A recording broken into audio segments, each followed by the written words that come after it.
Welcome to Bahujan 9 news. నేను దివ్య. ఇక వివరాల్లోకి వెళ్తే జవహర్ నగర్ లోని క్రిస్టియన్ సోదర సోదరీమణులకు తెలంగాణ ప్రభుత్వం కానుకగా ఇస్తున్న క్రిస్మస్ గిఫ్టుల పంపిణీ కార్యక్రమంలో పాల్గొని లబ్ధిదారులకు అందజేయడం జరిగింది.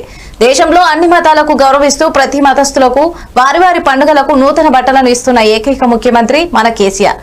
ఈ కార్యక్రమంలో మంత్రి Mallareddy, additional collector John Samson, commissioner, అధికారులు, తెరాస నాయకులు, చర్చి పాస్టర్లు, ప్రజలు పాల్గొన్నారు.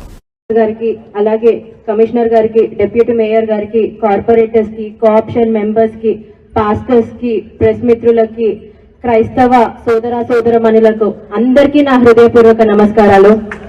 కేసీఆర్ గారు ప్రతి ఒక్క ఇంటికి ఏదో రకంగా సహాయపడుతున్నారు. కులమత భేదాలు లేకుండా ప్రతి ఇంటికి సహాయపడుతున్నందుకు ఎంతో సంతోషంగా ఉంది. చిన్నప్పుడు ఎప్పుడు నేను వినేదాన్ని, జీజస్ గిఫ్ట్స్ పంపిస్తాడు, శాంటా తీసుకొచ్చి మాకు ఇస్తాడు అని. అదే రకంగా ఈ రోజు మన కేసీఆర్ గారు జీజస్ రూపంలో ప్రతి ఒక్కరికి ఈ గిఫ్ట్స్ ఇవ్వడం, శాంటా రూపంలో మన మల్లారెడ్డి సార్ మీ అందరికీ అందజేయడం నాకు